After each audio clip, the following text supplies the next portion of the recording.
All right, Coach, gearing up for Montreal here in this playoff game, what can you say about this defense and what Noelthorpe and that group bring? Well, they're very multiple. They get off the ball up front. They disguise their looks, and they don't really allow you to get the ball down the field. Therefore, they don't give up a bunch of explosions on the season. So yeah, they do a good job of mixing things up. Noel's always done that, and so. There's a lot to prepare for, but I think we got a decent handle on it. Carthel Flowers-Lloyd finished the season with 30 special teams tackles, the most since 2009, I believe. What can you say about his rookie season and what he's been able to do on the special teams? Yeah, you don't anticipate it. You don't know when it's going to show up. I think the biggest thing is you've got to survive game plans, double teams, being moved around, and I think he weathered that really nicely. And then you can't. Sometimes you can't judge on film or and other things like that. Just people's want to.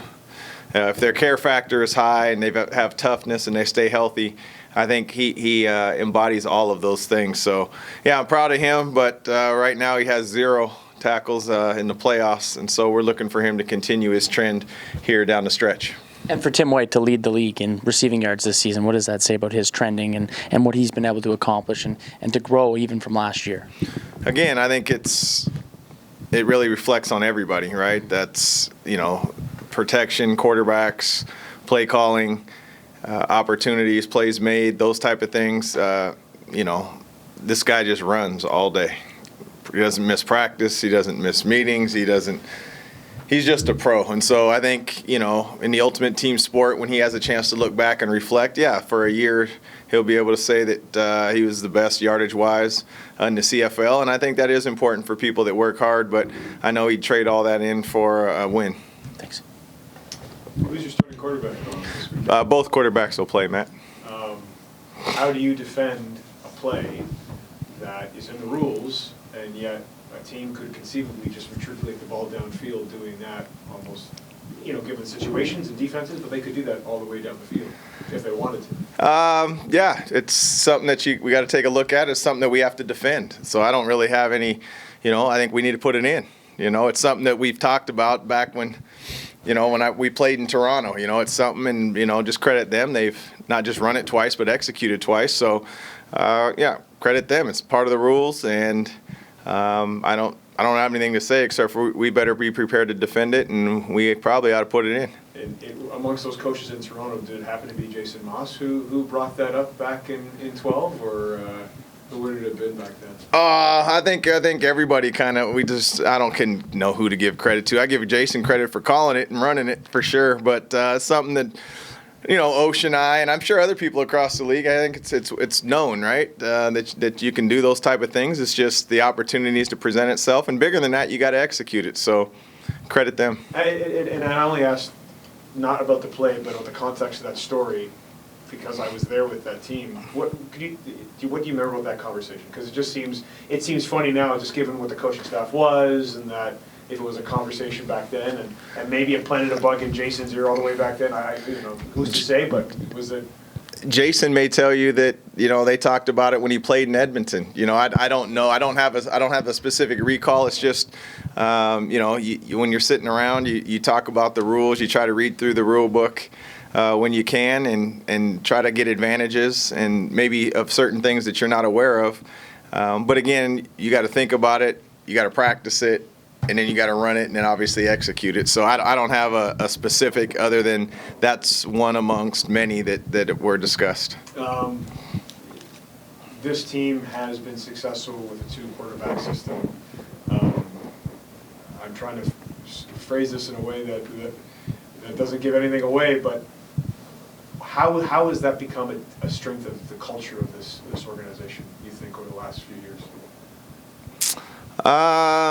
I wouldn't. It doesn't work. It might not work everywhere, right? But it has worked. It has worked here over the course of the last 10 years in different situations. I think every year is different. I don't think necessarily that you go in, outside of maybe 1 or 2 years when we had like a 1A, 1B with Dane and Jeremiah, where there was clear competition there that you set out to play to. I think sometimes due to injury and that sort of thing.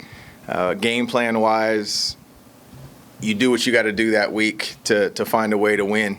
And so I don't know that, we never entered an off season saying, hey, we're going to play, David Watford and Dane Evans this week, or we're going to play Jeremiah Mazzoli and David Watford. I think it's lots of times it's based on the health and then just how the flow of things that are, just how it's going. Just back to the dribble kick for first down. Would Yeah. you want the league to keep that in? Sure, for now.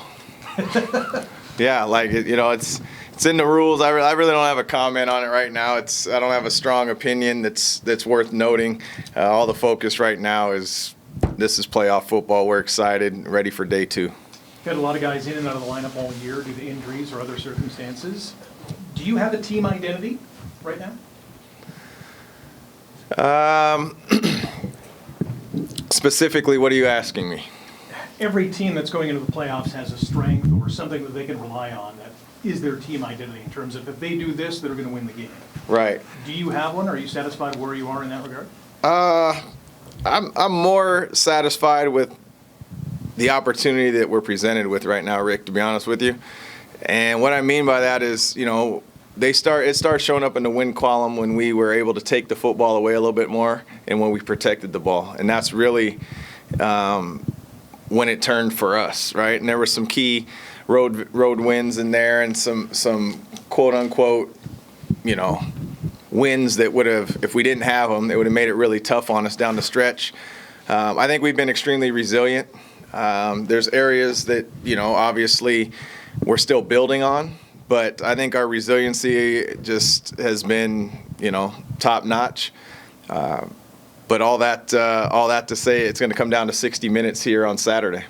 In that same regard, football weather is here. Does that team identity kind of speak to that? What we're going through right now weather-wise? Yeah. The weather. I mean, it feels like playoff football. Anytime it gets a little cooler out. Yeah, I feel like I do think that being able to run the ball is important down the stretch. I feel like we've been able to do a decent job of that. I think everybody would like to say that. At the same time, we're going to have to contain the run. They're going to try to lean on us. They're going to hand the ball off quite a bit. We understand that, and we're going to have to limit explosions. So I can just say we'll be prepared for the weather, whatever it may be, whether it's warm or raining or whatever it poses. We'll be ready to play football. I don't want you to dive into too many details because you're probably not going to, but do you think you have an edge in certain aspects of the game going into this game? I don't even know how to answer that. I think internally there's some things that we're extremely confident in, and there's some other things that we're going to have to make some in-game adjustments because there is always that variable of the unknown, and you're not sure what the other team will do, and that's where the focus on yourself comes in. But also there'll be a little bit of the chess match too. You're going to have to make some adjustments. Sometimes it goes according to plan and you're able to stay the course. That hasn't been the case, in our recent history, that you've had to make some adjustments at the time. And that doesn't mean that they're wholesale adjustments and you're going from one extreme to the next, but there are some intricate fine fixtures and details oftentimes that you need to do along the way. Finally, how key has trust been with that you tried to build between the guys, between the coaching staff? Because as Rick was mentioning, there's been a lot of changes that have happened in a lot of ways with this team from May all the way to now. Mm-hmm. And I think of not Bo on his own, but Bo saying, I'm here to win a Grey Cup, but him buying in and trusting the process and trusting Scott and trusting you, and that goes all the way down to everybody. How much have you seen that trust grow to this point, and what role does it play now when you're talking about, okay, these are the things that we're confident in, these are the things that we have to adjust, these are the things that we have to plan for? Yeah, well, I think trust is one of those things that's established over time, and it's not one conversation, it's not one instance, one situation. It's how you handle a myriad of situations throughout training camp, throughout the regular season, how you handle adversity as a staff, as an organization. All that naturally is just observed and soaked in. So, the players are the better ones to ask, as far as the trust goes to the position coaches. It's not just, me in front of them every single day. It's the therapy staff, it's the equipment, it's a whole thing. And so, That's why, we try to keep everything people-based as much as we can and trying to find the right people both on and off the field, and that includes staff. So I think just in our makeup in general, I think it's extremely important. But to each person, you'd have to ask them individually to see, what it's meant to them.